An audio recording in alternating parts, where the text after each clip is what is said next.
Radhe Krishna. RPSC first grade Hindi से जितने भी स्टूडेंट्स तैयारी कर रहे हैं उनके हिंदी में जो भी अभी नया परिवर्तन हुआ है, जितनी भी नई कहानियाँ, निबंध और जो भी रचनाएं ऐड हुई है, उसी में कहानियों में से एक कहानी आती है आपके पुरस्कार कहानी, जो कि जयशंकर प्रसाद की है।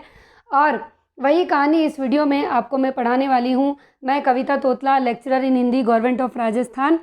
और इससे पहले जो भी एक नया टॉपिक और इसमें ऐड था आपके फर्स्ट ग्रेड में हिंदी में जो चेंजेस हुआ है, जिसमें हिंदी भाषा का उद्भव और विकास, उसकी बोलियाँ, उपबोलियाँ, राजभाषा और देवनागरी लिपि, ये टॉपिक मेरे चैनल पे हो चुका है। 3 वीडियो में अपलोड किया गया है। एक वीडियो में हिंदी भाषा का उद्भव और विकास, दूसरा वीडियो बोलियों के नाम से और तीसरा देवनागरी लिपि के नाम से। तो यदि आप पहली बार मुझे सुन रहे हैं तो चैनल को सब्सक्राइब करें, बेल आइकन को प्रेस करें और मेरी प्लेलिस्ट जाकर चेक करें, क्योंकि इस चैनल के माध्यम से फर्स्ट ग्रेड और सेकंड ग्रेड दोनों ही विद्यार्थियों को हिंदी साहित्य का इतिहास 46 पार्ट में पूरा करवा दिया गया। और उन्हीं नोट्स को मैंने टेलीग्राम चैनल पर पोस्ट किया है फ्री ऑफ कॉस्ट, कोई भी चार्ज नहीं है। तो आप टेलीग्राम चैनल पर मुझसे जुड़कर हर कंटेंट, जितना भी मेरे चैनल पर मैं यूट्यूब पर पढ़ाती हूँ, उसकी पूरी की पूरी PDF मैं टेलीग्राम चैनल पर भेजती हूँ। उसे आप वहाँ पर जाकर निकाल सकते हैं। अगर आप मार्केट से कोई बुक लेके आए हैं, बहुत अच्छी बात है। नहीं लाए हैं तो फिर आप इस कहानी को मेरे टेलीग्राम चैनल से प्रिंट आउट निकलवा सकते हैं, कोई चार्ज नहीं है इसका। चैनल का नाम है टेलीग्राम का हिंदी के रंग कविता तोतला के संग। आपको हिंदी में ही वहाँ टाइप करना होगा और वहाँ से अगर आप नहीं कर पाते हैं तो फिर इसी वीडियो के डिस्क्रिप्शन में मेरे चैनल का आपको लिंक मिल जाएगा। उस लिंक पर जाइए और वहाँ से टेलीग्राम चैनल को ज्वाइन कर लीजिए। काव्य शास्त्र पूरा हो चुका है, हिंदी साहित्य का इतिहास हो चुका है, स्नातकोत्तर स्तर जो कि फर्स्ट ग्रेड के स्टूडेंट के MA का पार्ट है, जिसमें आपके MA के 10 सिद्धांत हैं, वो भी इस चैनल पर मैं पूरा करवा चुकी हूँ। तो सब कुछ इस चैनल पर लगभग कोर्स आधे से ज़्यादा हो चुका है। और अब ये जो नया पाठ्यक्रम जुड़ा है, उसी नए पाठ्यक्रम की श्रृंखला में ये दूसरा टॉपिक लिया है मैंने। एक पहले मैं करा चुकी हूँ, जाकर आप प्लेलिस्ट को चेक कर लीजिए, देख लीजिए। तो आइए हम पढ़ते हैं जयशंकर प्रसाद की पुरस्कार कहानी। बहुत ही शानदार कहानी है और सबसे अच्छी बात कि ये सचित्र कहानी है। आपको यहाँ पर स्क्रीन पर दिख रहा होगा कि एक फ़ोटो है, तो आपको पूरी कहानी में ऐसे ही फ़ोटोज़, यानी जगह जगह जो भी कहानी आएगी उसके अकॉर्डिंग इसमें पिक्चर्स आएगी, तो आपको पढ़ने में काफ़ी मज़ा आएगा। चलिए हम कहानी को शुरू करते हैं। पुरस्कार कहानी, लेखक हैं इसके जयशंकर प्रसाद। ठीक है, ये है हमारे जयशंकर प्रसाद जी। ठीक है ना। जयशंकर प्रसाद हिंदी के प्रमुख कवि थे और एक महान कथाकार, नाटककार, उपन्यासकार है। जन्म इनका काशी में हुआ। बहुत ही शील स्वभाव, मधुर, मिलनसारी व्यक्तित्व है इनका, है ना। अपनी व्यावहारिक बुद्धि के कारण सबके प्रिय थे। संवेदनशील होने के कारण समाज के उसूलों पर सवाल उठाना इनके लिए कोई अनोखी बात नहीं थी। किसी भी मत को वे अंतिम नहीं मानते थे। इन्हीं गुणों के कारण इनकी कहानियों में भी साहित्य में इन्होंने विशेष स्थान पाया है। और पुरस्कार कहानी में इनकी बड़ी विचारधारा झलकती हुई हमें दिखाई देगी। तो ये हमारे राइटर है इस कहानी के, जयशंकर प्रसाद, और यहाँ से स्टार्ट होती है हमारी कहानी। तो आपको बहुत ही मज़ा आएगा, क्योंकि पता है हम भले ही बड़े हो चुके हैं बहुत, है ना, लेकिन फिर भी आज भी जो चित्र कथाएँ होती है उनको पढ़ने में हमें बहुत ज़्यादा मज़ा आता है। उसमें हमारा मन एक बच्चे की तरह हो जाता है और समझ में भी अच्छे से आता है। इसीलिए वैसे कहानी वैसे भी मिल रही थी जहाँ सीधा लिखा हुआ था, लेकिन मुझे लगा कि शायद सचित्र कहानी में ज़्यादा मज़ा आएगा। ये देखिए यहाँ पर एक हो रहा है कि कहीं बारिश हो रही है, हमें पिक्चर में ऐसा दिख रहा है। कुछ लोग खड़े हुए हैं, मौसम घनघोर अंधकार जैसा, काफ़ी अच्छा सुहावना सा मौसम लग रहा है। आगे देखते हैं, बरसात का मौसम। और देखिए यहाँ जहाँ जहाँ मेन पॉइंट आएंगे वो भी मैं आपको बताऊंगी कि आपको शॉर्ट नोट्स इस कहानी के कैसे बनाने हैं, है ना। मैं मेरे दृष्टिकोण से बताऊंगी, लेकिन आप इसकी प्रिंट आउट ज़रूर निकलवाइएगा। अगर मार्केट से बुक लाए हैं तो उसमें मिल जाएगी, नहीं तो आप इसकी प्रिंट आउट निकालिए और बार बार इसे पढ़िए। अगर आपको भी कुछ अलग से कुछ पॉइंट्स लगते हैं तो फिर आप इसमें वो ऐड कर सकते हैं। बाकी मैं यहाँ आपको बताती जाऊँगी कि कहाँ से RPSC प्रश्न आपको पूछ सकती है। बरसात का मौसम, आकाश में काले काले बादलों की घुमड़, बिजली की गड़गड़ाहट, जोर से हवा चली, कुछ बूंदें बरसी, जय घोष के बीच महाराज की सवारी आई। आज कौशल देश में कृषि उत्सव मनाया जा रहा था। अब मैं आपको इस पहली लाइन से एक आइडिया दे दूं कि आरपीएससी के प्रश्न पूछने का तरीका क्या है। सबसे पहली बात, एग्ज़ाम में यदि प्रश्न देखने को मिलेगा, ऐसे मिलेगा। देखिए, आपको लगेगा कि वीडियो लंबा है, अगर धैर्य है तो ही आप देखिए, नहीं तो आप स्किप करके जा सकते हैं, क्योंकि मैं यहाँ सिर्फ आपको ये कहानी बताने पढ़ाने नहीं आई हूँ। आरपीएससी किस तरीके का प्रश्न आपसे पूछ सकती है, ये भी मैं मेरे हर वीडियो में साथ के साथ बताती चलती हूँ। इसी वजह से मेरे वीडियो लंबे होते हैं।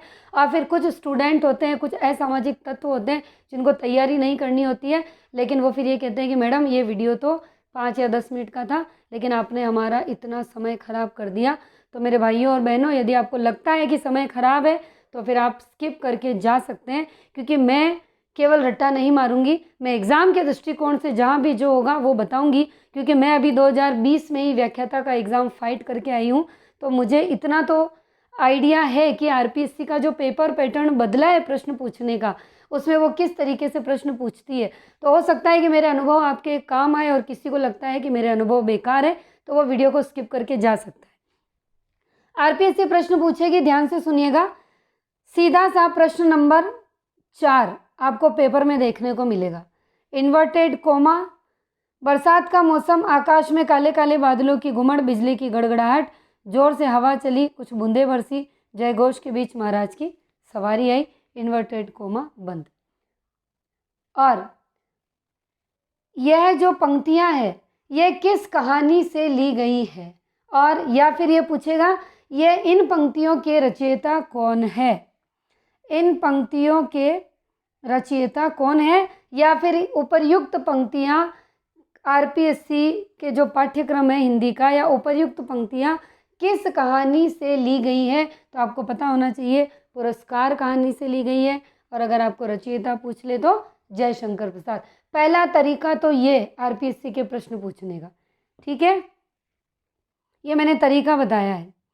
दूसरा तरीका ये कि आपको रिक्त स्थान की पूर्ति में भी दे सकता है। आज, और यहाँ पर कुछ नहीं, ब्लैंक है, कृषि उत्सव मनाया जा रहा था, ऑप्शन में दे देगा, है ना, मत्स्य, शूरसेन, कौशल, मथुरा। आपको अगर पढ़ी हुई है कहानी तो आप लगा देंगे कौशल। ये दूसरा तरीका उसका प्रश्न पूछने का। अब आगे देखिए, ये देखिए कितना प्यारा चित्र है।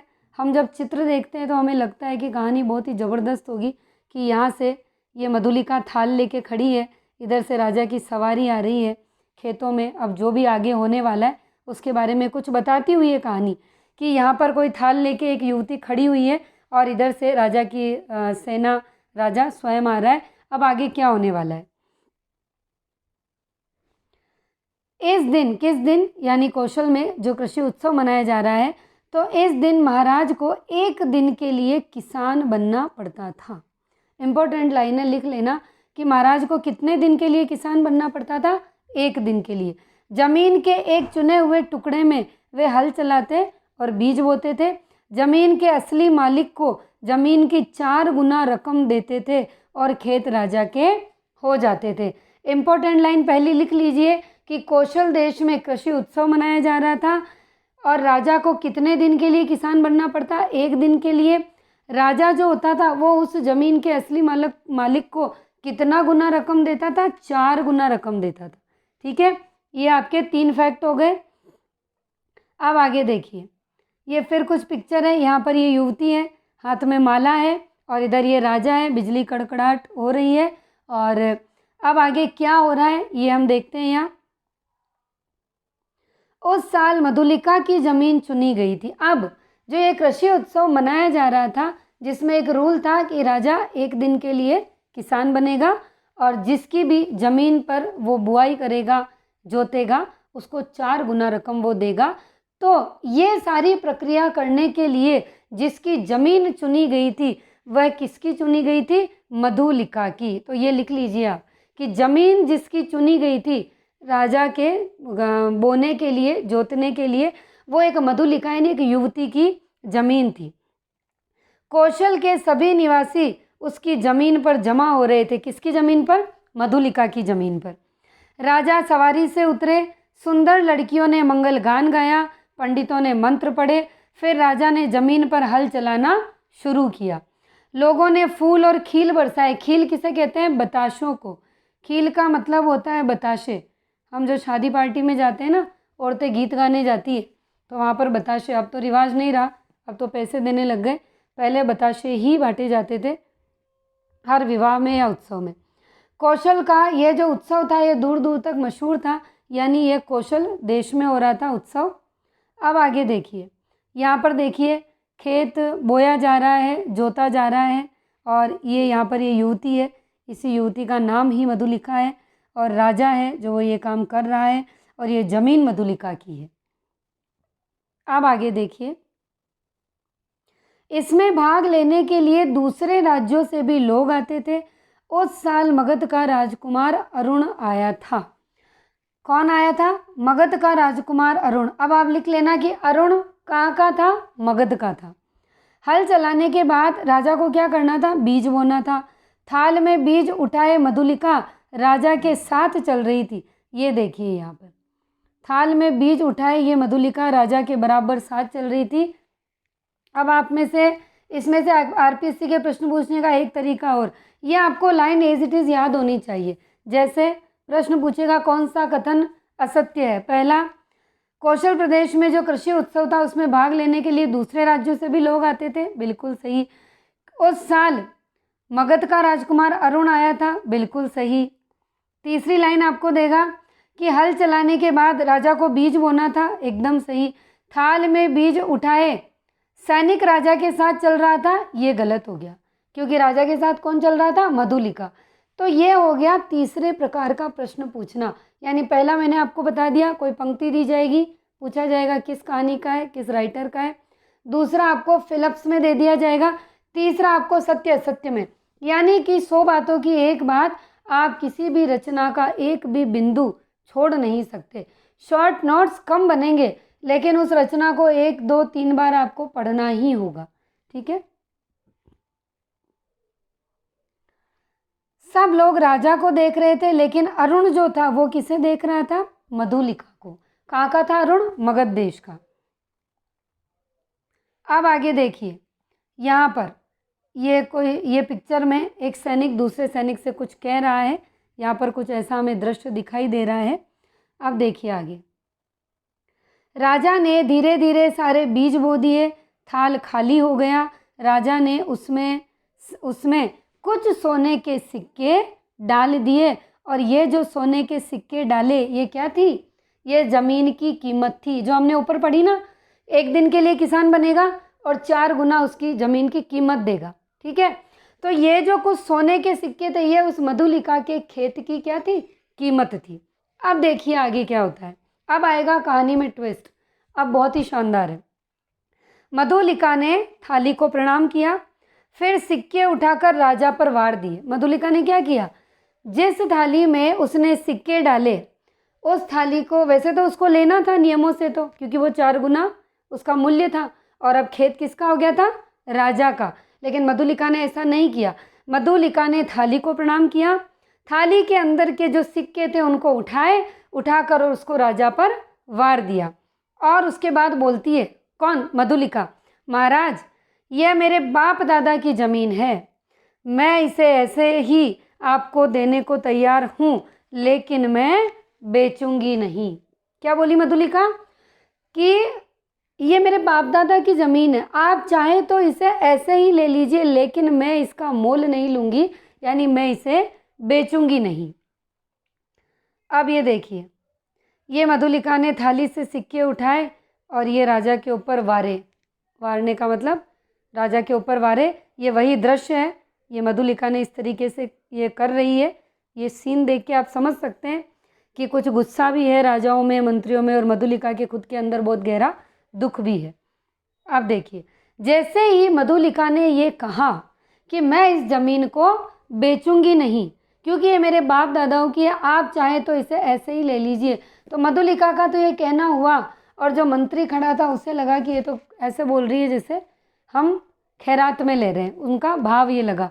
तो यह सुनते ही बूढ़े मंत्री चीखे और बोले, ना समझ, राजा की कृपा का अपमान मत कर, आज से तू राज्य की सुरक्षा में है, इसे अपना भाग्य समझ।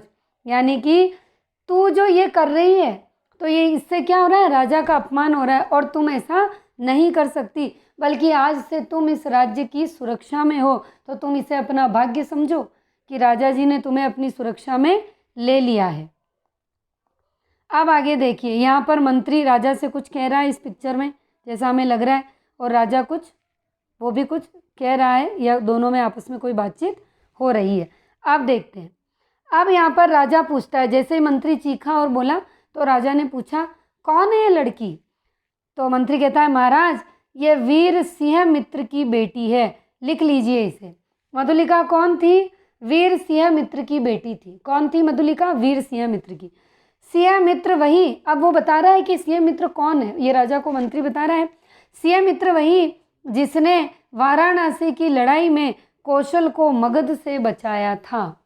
ठीक है, ये वीर सिंह मित्र की बेटी है और ये वही सिंह मित्र है जब वाराणसी की लड़ाई हुई थी तो हमारे कौशल को मगध से इसी व्यक्ति सिंह मित्र ने बचाया था।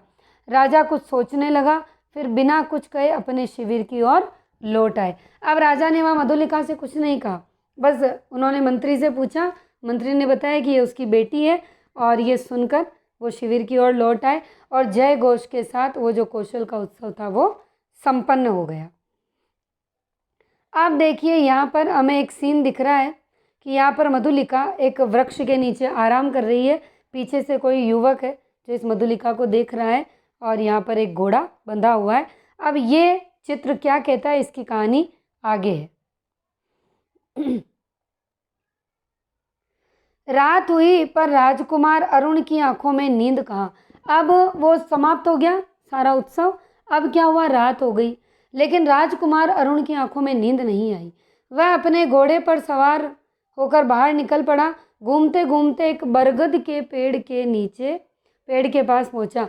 ये लाइन लिख लेना, परीक्षा में ऐसे ही पूछा जाएगा, वह पेड़ कौन सा था, बरगद, पीपल, इमली या जो भी है, जैसा भी है, तो आपको पता होना चाहिए कौन सा पेड़ है, बरगद।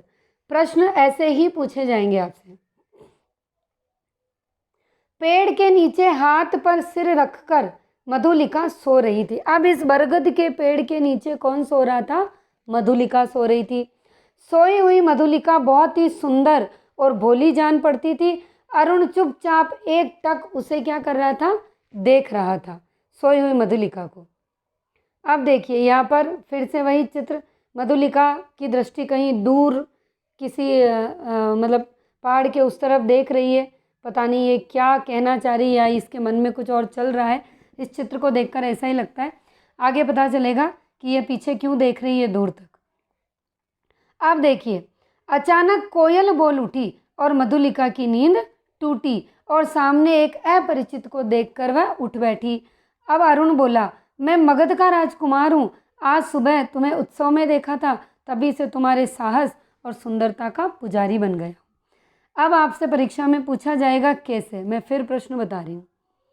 इन्वर्टेड कोमा, एग्ज़ाम में प्रश्न आएगा सीधा इन्वर्टेड कोमा। आप एग्ज़ाम के दृष्टिकोण से ही सोचिएगा जो मैं बोल रही हूँ। मैं मगध का राजकुमार हूँ, आज सुबह तुम्हें उत्सव में देखा था, तभी से तुम्हारे साहस और सुंदरता का पुजारी बन गया हूँ। यह कथन किसका है? ठीक है, राजा का, मंत्री का, अरुण का या सैनिक का? तो आपको पता होना चाहिए कथन किसका है, अरुण का। और किसको कह रहा है ये भी आ सकता है परीक्षा में, तो ये मधुलिका से कह रहा है। तो यह कथन किसने किसको कहा, ऐसे भी आ सकता है, तो फिर आप कहेंगे अरुण ने मधुलिका को कहा। देखिए, मैंने प्रश्न पूछने की कितने तरह की प्रकृति बता दी। आप ध्यान से अगर सुन रहे होंगे तो फिर आप कोई सी भी आगे कहानी या निबंध पढ़ेंगे तो आपका दिमाग बहुत ज़्यादा क्विक और फास्ट हो जाएगा। अब आगे मधुलिका कहती है, मजाक न करो राजकुमार, मैं आज बहुत दुखी हूँ, मेरा अपमान न करके मुझे मेरे हाल पर छोड़ दो। यह कहकर मधुलिका वहाँ से चल दी। अब आगे देखिए, धूल उड़ रही है, घोड़ा दौड़ रहा है और ये राजकुमार कहीं जा रहा है यहाँ से, ऐसा ही हमें इस पिक्चर में दिख रहा है। अब ये क्या है वो देखते हैं। तो चोट खाकर राजकुमार लौट गया। मधुलिका ने एक ऐसा जवाब दिया कि राजकुमार अपने घोड़े पे बैठा और लौट गया, और मधुलिका कुछ देर तक उड़ती हुई धूल को देखती रही आंखों में आंसू आ गए, ये उसी का चित्रण है। मन ही मन मधुलिका ने जीवन को एक नए सिरे से शुरू करने का निश्चय किया। अब देखिए कैसे शुरू करने का निश्चय किया। अपनी जमीन खोकर मधुलिका दूसरे के खेतों में कड़ी मेहनत करने लगी। रूखा सूखा जो मिलता खाकर अपनी झोपड़ी में सो जाती। ये देखिए, अपनी ज़मीन तो उसके पास रही नहीं। अब ये क्या करती है मधुलिका, ये दूसरों के खेतों में काम करने लगी और वहाँ से जो इसे प्राप्त होता है उसे खाकर अपना दिन निकालने लगी, अपना गुजारा करने लगी। और इस तरह 3 साल बीते। लिख लेना, ये यही पूछेंगे परीक्षा में आपसे कि दूसरों के खेतों में कितने साल तक मधुलिका ने काम किया या कितने साल बीत गए उसे काम करते करते। तो यहाँ पर आंसर होगा आपका 3 साल। ये आपको लिखना है, ठीक है। आगे देखिए, सर्दियों की एक रात, मेघों से भरा आकाश। अब सर्दी की एक रात है, मेघ से भरा आकाश है, रह रहकर बिजली चमक उठती है। मधुलिका अपनी झोपड़ी में बैठी ठिठुर रही। आज बहुत दिनों बाद उसे बीती हुई वह बात याद आई। कौन सी बात? राजकुमार अरुण की प्यार भरी बातें उसे याद आई। अब उसे दुख हो रहा था, उसे अरुण की बात मान लेनी चाहिए थी। यानी कुछ बात हुई होगी उन दोनों के बीच में पहले, जब जिस दिन वो मिला था तो उनके बीच में कुछ बात हुई थी, लेकिन मधुलिका ने उसे मतलब ढंग से जवाब नहीं दिया और हमने ऊपर पढ़ा है कि वो चोट खाकर चला गया। तो उस दिन कोई ऐसी बात भी हुई थी कि उसी बात को आज मधुलिका याद कर रही है और अब वह सोच रही है कि काश मैं अरुण की बात मान लेती या मुझे मान लेनी चाहिए थी। अब कौन सी बात क्या है देखिए। अब यहाँ पर एक सीन दिखाई दे रहा है कि मधुलिका है, उसने अपना दरवाज़ा खोला है, बाहर किसी व्यक्ति को आता हुआ दिखाई दिया है और बाहर बहुत तेज़ बारिश जैसा कि आपको दिख रहा है विंडो से, इनसे ऐसा ही कुछ नज़ारा है। अब देखिए, अब वो ये सब सोच रही है कि मुझे अरुण की बात मान लेनी चाहिए थी और पुरानी बातें वो याद ही कर रही थी, दुखी हो रही थी। इतने में तभी दरवाजे पर खटखट हुई। कौन है यहाँ? आगे से जो बाहर था वो बोला, राही को शरण चाहिए। बाहर से आवाज़ आई। दरवाज़ा खोलते ही एक बिजली सी चमकी। मधुलिका चिल्ला उठी, राजकुमार। यानी मधुलिका राजकुमार के बारे में ही सोच रही थी और अचानक से दरवाज़ा खटखटाया और जैसे ही उसने खोला तो उसने क्या देखा कि मैं जिसके बारे में सोच रही हूँ वही दरवाजे पर खड़ा है। तो एकदम से उसके मुंह से निकला, राजकुमार। अरुण भी उसे देखकर हैरान था। कुछ रुककर बोला, मैं बागी हूँ, मुझे मगध से निकाल दिया गया है और मैं कौशल में रहने आया हूँ। ठीक है, अब आगे देखिए। यहाँ देखिए, सुनसान अंधेरी रात और ऐसा ही कोई दृश्य है इस फोटो में। अब आगे बोली मधुलिका। मधुलिका हंसकर बोली, आपका स्वागत है। अब बारिश बंद हो चुकी थी। कोहरे से धुली हुई चांदनी में अरुण और मधुलिका बरगद के पेड़ के नीचे जा बैठे। मधुलिका आज बहुत खुश थी। अरुण कुछ संभल कर बातें कर रहा था। अब मधुलिका तो बहुत खुश थी क्योंकि वह तो उसके आने के पहले ही सोच रही थी ना कि उसकी प्यार भरी बातें याद कर रही थी और सोच भी रही थी कि मैं उसकी बात मान लेती तो अच्छा रहता। पर अरुण संभल कर बोल रहा था क्योंकि वो पहले चोट खा चुका था। अब अरुण कुछ बातें कर रहा था। वो क्या बातें कर रहा था अब देखो आगे। अब यहाँ पर अरुण कह रहा है, ऐसे ही परीक्षा में पूछा जाएगा डायरेक्ट, ये इन्वर्टेड कोमा और यहाँ तक इतना सा पूछ लेंगे। कैसे पूछेंगे? प्रश्न नंबर 4 मान लीजिए, जैसे मैं नया राज्य स्थापित करूँगा, तुम्हें राजरानी बनाऊँगा, तुम मुझसे प्यार करती हो ना मधुलिके। ये शब्द किसने कहे? तो ये शब्द अरुण ने कहे, जो कि मगध का राजकुमार था। अरुण ने उसके हाथों को दबाकर पूछा। अब देखिए, ये बरगद का पेड़ है, इसके नीचे अरुण और मधुलिका बैठे हुए हैं। आगे अब ये क्या प्लानिंग कर रहे हैं, आगे इनका क्या मानस है, वो हम आगे इस स्टोरी में पढ़ेंगे। यहाँ इन्हें देखकर ऐसा ही लग रहा है। मधुलिका आज बहुत खुश थी। क्यों थी? क्योंकि जिसे याद कर रही थी वो आंखों के सामने था। राजकुमार अरुण के पास बैठकर वह अपने सभी दुखों को भूल सी गई थी। सपनों की दुनिया में खोई थी मधुलिका। यानी मधुलिका को तो अभी भी लग रहा था ऐसे कोई सपना देख रही हूँ। जब अरुण बोला कि नए राज्य की स्थापना करने में तुम्हें मेरी मदद करनी होगी। अगला प्रश्न आरपीसी ऐसे पूछ सकती है, नए राज्य की स्थापना करने में तुम्हें मेरी मदद करनी होगी, यह शब्द किसने किससे कहे? तो यह शब्द अरुण ने मधुलिका से कहे। इनको लिखते जाना आप, जो मैं बोल रही हूँ। जो कहोगे वही करूँगी, किसने कहा? मधुलिका ने। और अरुण उसे अपनी योजना बताने लगा। अब अरुण उसे अपनी योजना बता रहा है। अब उन दोनों ने कोई योजना बनाई होगी, योजना बना ली। अब हमें यहाँ कोई दृश्य ऐसा दिख रहा है, ये मधुलिका है, ये राजा है, ये राजा का दरबार है। यहाँ पर मधुलिका कुछ निवेदन करने आई है। अब क्या योजना बनी, क्या निवेदन करने आई, क्या प्लानिंग है, वो हमें आगे पता चलेगा। मधुलिका राजा से मिलने उनके महल में गई, महाराज को प्रणाम करके बोली, 3 बरस हुए देव। अच्छा, वीडियो कैसा लग रहा है आपको? अगर अच्छा लग रहा है तो लाइक कर दीजिए, नहीं लग रहा है तो मत कीजिए। और कमेंट सेक्शन में ज़रूर बताइए कि प्रश्नों की प्रकृति जो मैं पूछ रही हूँ वो कैसी लग रही है। आपने अगर पुराने पेपर का शोध किया है तो बता दीजिए कि क्या वैसी ही प्रकृति है जैसी मैं बता रही हूँ। अब चलते हैं आगे। मधुलिका राजा से मिलने उनके महल में गई, महाराज को प्रणाम करके बोली, 3 बरस हुए देव, मेरी जमीन खेती के लिए ली गई थी। क्या बोली मधुलिका यहाँ पर? ये देखिए, यहाँ मधुलिका ने हाथ जोड़कर प्रणाम किया और वो महल में मिलने आई। ये रही है, कहती है 3 बरस हुए, मेरी ज़मीन खेती के लिए ली गई थी। यानी 3 साल पहले आपने मेरी ज़मीन खेती के लिए ली थी। एक दिन के किसान बने थे और वो बात याद दिलाई उसे कि 3 साल हो गए हैं, आपने मेरी ज़मीन जो वो खेती के लिए ले ली थी। अब राजा कहता है, अच्छा तो तुम उसकी कीमत मांगने आई हो, बोलो तुम्हें क्या चाहिए? तो यहाँ मधुलिका कहती है, मुझे किले के दक्षिणी नाले के पास अपने खेत के बराबर की ज़मीन चाहिए। अब ये उस योजना का हिस्सा है जो अरुण और मधुलिका ने बैठकर बनाई थी।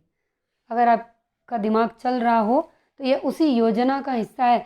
बाकी जिस मधुलिका ने उस वक्त कीमत लेने से इनकार कर दिया, वो मधुलिका आज फिर क्यों आई है? ये उसी योजना का हिस्सा है, क्योंकि अरुण और मधुलिका ने जो कि मिलकर बनाई है। तो क्या मांगा उसने कि किले का जो दक्षिणी नाला है। अब आपको ये लाइन बहुत अच्छे से याद रखनी है, ये परीक्षा के दृष्टिकोण से बहुत महत्वपूर्ण है कि मधुलिका ने अपनी ज़मीन के बदले में क्या मांगा। या फिर ये प्रश्न आएगा कि मधुलिका ने अपनी ज़मीन के बदले में राजा से किस दिशा की तरफ खेत मांगा, उत्तर, दक्षिण, पूरब, पश्चिम। हमें आरपीएससी के हर दृष्टिकोण को बारीकी से लेके चलना होगा। वो कहीं से भी प्रश्न पूछे, उल्टा पकड़े कि सीधा पकड़े, हमारा आंसर गलत नहीं होना चाहिए। इसी तरीके से आपको पढ़ना है, ठीक है? मैंने भी इसी तरीके से पढ़ाई की थी। पुराने पेपर पैटर्न को देख के मुझे पता चल गया था कि ये किधर से भी टांग खींचेगी, हमें भी सब तरफ से टांग खींचते हुए ही पढ़ना है। तो ध्यान रखना, दक्षिणी नाले के पास खेत के बराबर की ज़मीन चाहिए और राजा इस बात के लिए मान गए। किले के दक्षिणी नाले के पास की ज़मीन वैसे तो सैनिक महत्व रखती थी उस राज्य के लिए। वहाँ सैनिक किले पर पहरा देते थे। ज़मीन मधुलिका को मिल जाने के बाद सैनिक वहाँ से हटा लिए गए। यानी वैसे वो ज़मीन बहुत महत्वपूर्ण थी जहाँ पर सैनिक पहरा देते थे, क्योंकि बिल्कुल क्या है वो सैनिक महत्व वहाँ पर सैनिक महत्व रखती थी, ताकि राज्य पर कोई आक्रमण करे तो सैनिक वहाँ पर थे, ताकि राज्य को कोई नुकसान ना हो, राजा के महल को कोई नुकसान ना हो। अब यहाँ देखिए, ये राजा का महल और ये वही दक्षिणी नाले के पास की ज़मीन, और यहाँ पर हमें दिख रहा है, यहाँ पर कोई युवक है, घोड़े पर सवार है। आपको इतनी कहानी पढ़ने के बाद तो समझ आ ही गया होगा कि ये अरुण ही है। और इसी योजना के हिस्से के अनुसार अब यहाँ पर कुछ न कुछ होने वाला है। अब यहाँ क्या होने वाला है, बहुत ही इंटरेस्टिंग सा, आगे देखिए। अरुण अपनी सैनिक टुकड़ी के साथ घने जंगल में छुप गया। अब देखो, वो अकेला नहीं आया था मगध से। उसने क्या कहा था, मैं बागी हूँ, मैंने मगध छोड़ दिया, मैं कौशल में रहूँगा। पर वो मगध से अकेला नहीं आया था, उसकी अपनी एक टुकड़ी भी उसके साथ आई थी। यानी कि सीधा सा ये है कि वो अब इस कौशल पर अधिकार करना चाहता है और उसने अपनी इस योजना में उस मधुलिका को शामिल किया है जो पहले से दिनहीन अवस्था में है। वह वहाँ से राजा के किले पर हमला करने वाला था, यही उसकी क्या थी, योजना।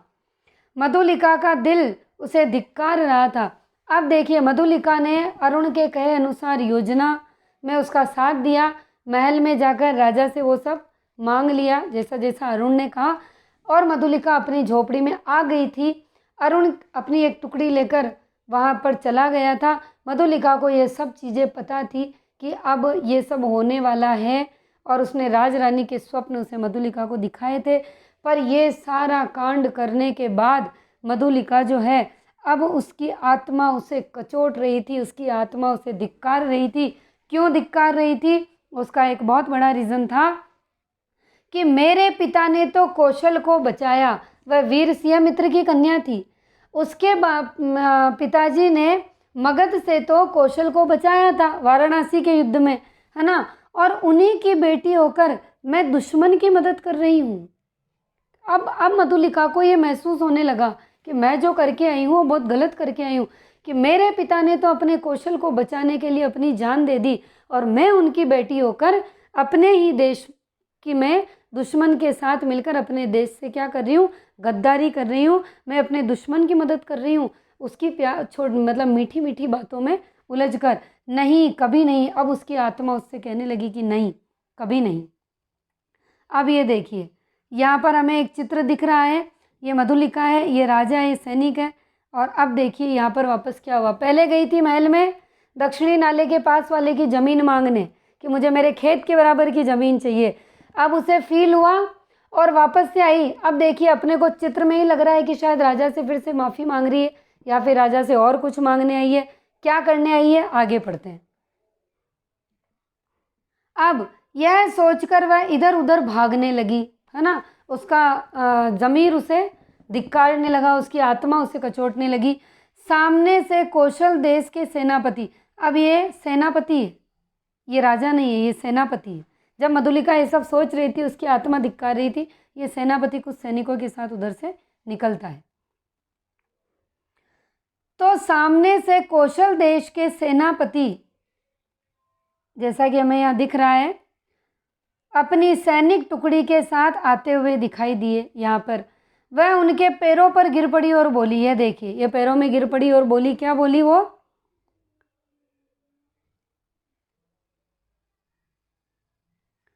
आज रात किले पर चढ़ाई होगी, डाकू दक्षिणी नाले की ओर से आएंगे, जल्दी कुछ कीजिए। यानी उसी ने दक्षिणी नाले के पास की ज़मीन मांगी, लेकिन अपने पिता ने जो एक काम किया था, अपने देश को बचाया, और उन्हीं की बेटी होकर उसकी आत्मा जब उसे धिक्कारने लगी, तो फिर उसने उस योजना को उगल दिया सेनापति के सामने और कहा कि आज रात किले पर चढ़ाई होगी, डाकू दक्षिणी नाले की ओर से आएंगे, आप जल्दी ही कुछ कीजिए, नहीं तो हमारा देश जो, हमारा कौशल जो है, वो क्या होगा? वो दुश्मनों के हाथ लग जाएगा। सैनिक जल्दी से दक्षिणी नाले की ओर भागे। अब जो ये सैनिक है, इनके साथ ये फटाफट से दक्षिणी नाले की ओर भागे। ये देखिए, अब यहाँ पर आपको एक चित्र दिखाई दे रहा है, जिसमें एक युवती, एक युवक, पीछे सैनिक, और ये यहाँ पर। अब ये कौन है, क्या है, क्यों आई है, ये हम देखते हैं। ठीक है। हमले की तैयारी करता हुआ अरुण पकड़ा गया। इस तरह उसकी योजना बेकार हो गई, उसे बंदी बना लिया गया और राजा ने उसे क्या दिया? प्राण दंड दिया। फिर मधुलिका बुलाई गई, वह पागल सी आकर खड़ी हो गई और राजा ने कहा, मधुलिका मनचाहा पुरस्कार मांग। तो उसने क्या मांगा? मुझे भी प्राण दंड मिले। कहती हुई वह बंदी अरुण के पास जाकर खड़ी हो गई। और यह आरपीएससी में पूछा गया प्रश्न ही है, पुरस्कार। पहले मुझे याद आ रहा है कि शायद 2015 के पेपर में आपको ये प्रश्न मिलेगा, चेक करिएगा एक बार। धुंधला धुंधला सा मुझे याद आ रहा है कि मुझे भी प्राण दंड मिले, ऐसा किसने कहा? मधुलिका ने कहा। हो सकता है इसमें ये कहानी कहीं पर काट छाँट करके प्रस्तुत की गई हो, पूरी नहीं हो, लेकिन फिर भी जो इम्पोर्टेंट चीज़ थी वो सारी की सारी इसके अंदर आ गई है। तो आपको ये सब लिख लेना है, और भी अगर ये कहानी कहीं बिना सचित्र भी मिलती है तो आप उसे भी पढ़ लीजिएगा। मुझे काफ़ी अच्छी लगी ये कहानी, बहुत ही शानदार लगी। अब एक कहानी हमने पढ़ ली है फर्स्ट ग्रेड में जो नया परिवर्तन हुआ।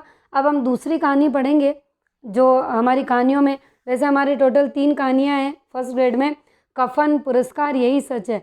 तो पुरस्कार कहानी हो गई। अब अगली कहानी के साथ नए वीडियो में मिलेंगे। राधे राधे, हरे कृष्णा।